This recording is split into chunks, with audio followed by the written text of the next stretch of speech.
നിയമസഭയിലെ പ്രതിപക്ഷ ഉപനേതാവ് പദവി സംബന്ധിച്ച തർക്കത്തിൽ പ്രതിപക്ഷ നേതാവും മുൻ മുഖ്യമന്ത്രിയുമായ പിണറായി വിജയനെതിരെ നിലപാട് അതികഠിനമാക്കി സിപിഐ പ്രതിപക്ഷ നിരയിലുള്ള LDFിലെ പ്രമുഖ ഘടകകക്ഷികളെ ഉൾക്കൊള്ളാനും ബഹുമാനിക്കാനും മുന്നണി നേതാവ് കൂടിയായ പിണറായി വിജയൻ തയ്യാറാകണമെന്ന് CPI ജനറൽ സെക്രട്ടറി D. രാജ തുറന്നടിച്ചതോടെ പ്രതിപക്ഷ സഖ്യത്തിലെ ബന്ധം സമാനതകളില്ലാത്ത അസാധാരണ പ്രതിസന്ധിയിലേക്ക് വഴിമാറി. ഉഭയകക്ഷി ചർച്ചകളിൽ പരിഗണനയിലിരിക്കുന്ന അതിപ്രധാനമായ പ്രശ്നത്തിൽ മുൻ മുഖ്യമന്ത്രി പിണറായി വിജയൻ പരസ്യ നിലപാട് സ്വീകരിച്ച് CPIയെ അപമാനിച്ചതിനെതിരെ പ്രതിപക്ഷ മുന്നണി നേതൃത്വത്തെ ഔദ്യോഗികമായി പരാതി അറിയിക്കാനൊരുങ്ങുകയാണ് CPI സംസ്ഥാന നേതൃത്വം. പ്രതിപക്ഷത്തായിരിക്കുന്ന നിർണായകമായ ഈ ഘട്ടത്തിൽ സഭയ്ക്കകത്തും പുറത്തുമുള്ള ഏകോപനക്കുറവും മുന്നണിക്കുള്ളിലെ പരസ്യ പോരുമാണ് ഇപ്പോൾ LDFിന് വലിയ ആക്ഷേപമായി മാറിയിരിക്കുന്നത്. മുന്നണിക്കുള്ളിലെ ആഭ്യന്തര തർക്കമെന്നതിനപ്പുറം CPMും CPIയും തമ്മിലുള്ള പരസ്യ യുദ്ധമായാണ് ഉപനേതൃ പദവി വിവാദം പടർന്നു പന്തലിച്ചിരിക്കുന്നത്. പ്രതിപക്ഷ ഉപനേതാവ് സ്ഥാനം CPI സംസ്ഥാന സെക്രട്ടറി ബിനോയ് വിശ്വം ആവശ്യപ്പെട്ടത് മാധ്യമങ്ങൾക്ക് മുന്നിലായിരുന്നുവെങ്കിൽ അത് നൽകാനാവില്ലെന്ന് 3 തവണയും വാർത്താസമ്മേളനത്തിൽ ഉറപ്പിച്ചു പറഞ്ഞത് പ്രതിപക്ഷ നേതാവ് പിണറായി വിജയനാണ്.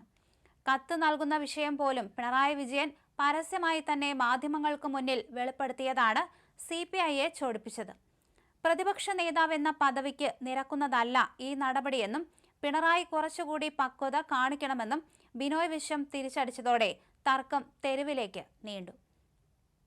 ഇതിന് പിന്നാലെയാണ് ദേശീയ സെക്രട്ടറി D. രാജ തന്നെ നേരിട്ട് രംഗത്തിറങ്ങി CPMന്റെ നിലപാടിനെതിരെ ആഞ്ഞടിച്ചത്.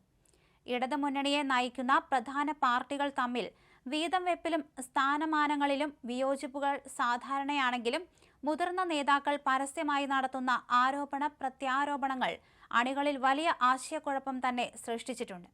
തീരാത്ത തർക്കത്തിലും LDFിന്റെ പ്രതിച്ഛായ തകരുന്നതിലും മറ്റ് ഘടകകക്ഷികളും കടുത്ത വിയോജിപ്പും അമർഷവും രേഖപ്പെടുത്തി കഴിഞ്ഞു. സഭയ്ക്കകത്തും പുറത്തും ഭരണപക്ഷത്തിനെതിരായ കടന്നാക്രമണങ്ങളെ ഏകോപിപ്പിക്കുന്നതിൽ പരാജയപ്പെട്ടുവെന്ന വിമർശനം ഇതിനോടകം തന്നെ ഉയർന്നിട്ടുണ്ട്. ഈ ഏകോപനമില്ലായ്മയ്ക്കും വീഴ്ചകൾക്കും പ്രധാന കാരണം ഉപനേതൃ പദവിയെ ചൊല്ലി ഘടകകക്ഷികൾക്കിടയിൽ പുകയുന്ന ഭിന്നതയും അവിശ്വാസവുമാണെന്ന് നിരീക്ഷണമുണ്ട്. പ്രതിപക്ഷ നേതാവെന്ന നിലയിലും മുന്നണി നായകനെന്ന നിലയിലും പിണറായി വിജയൻ സ്വീകരിക്കുന്ന ഏകപക്ഷീയമായ നിലപാടുകളിൽ CPI സംസ്ഥാന നേതൃത്വത്തിന് വലിയ പ്രതിഷേധമുണ്ട്. CPMന്റെ വലിയേട്ടൻ മനോഭാവത്തിന് വഴങ്ങേണ്ടതില്ലെന്ന തീരുമാനത്തിലാണ് ബിനോയ് വിശ്വവും സംഘവും മുന്നോട്ടു പോകുന്നത്. പ്രശ്നത്തിൽ ദേശീയ നേതൃത്വങ്ങളുടെ അടിയന്തര ഇടപെടലാണ് CPI സംസ്ഥാന നേതൃത്വം ഇപ്പോൾ കാത്തിരിക്കുന്നത്. CPM ജനറൽ സെക്രട്ടറിയുമായി വിഷയം ചർച്ച ചെയ്ത് പ്രതിപക്ഷ നേതാവിനെ കൊണ്ട് നിലപാട് തിരുത്തിക്കാനുള്ള നീക്കങ്ങൾ CPI കേന്ദ്ര നേതൃത്വങ്ങളിൽ ആരംഭിച്ചിട്ടുണ്ട്. ഘടകകക്ഷികളെ പിണക്കി മുന്നോട്ടു പോകുന്നത് പ്രതിപക്ഷ മുന്നണിയുടെ കെട്ടുറപ്പിനെ ബാധിക്കുമെന്ന ബോധ്യം CPMനുള്ളിലെ ചില വിഭാഗങ്ങൾക്കുമുണ്ടെങ്കിലും പിണറായി വിജയന്റെ കടുത്ത നിലപാടിൽ ഇടപെടാൻ പാർട്ടി നേതൃത്വം മടിക്കുകയാണ്. ഇത് പ്രതിസന്ധിയുടെ ആഴം വർദ്ധിപ്പിക്കുന്നു. സഭയിൽ സർക്കാരിനെതിരായ സമരം ശക്തിപ്പെടുത്തേണ്ട വേളയിൽ LDFിൽ ഉടലെടുത്ത ഈ പരസ്യമായ വിള്ളൽ വരും ദിവസങ്ങളിൽ കൂടുതൽ രാഷ്ട്രീയ കൊടുങ്കാറ്റിന് വഴി തുറക്കുമെന്ന് ഉറപ്പാണ്. തർക്കം പരിഹരിക്കാൻ അടിയന്തര മുന്നണി യോഗം വിളിക്കണമെന്ന ആവശ്യവും ശക്തമാകുന്നുണ്ട്.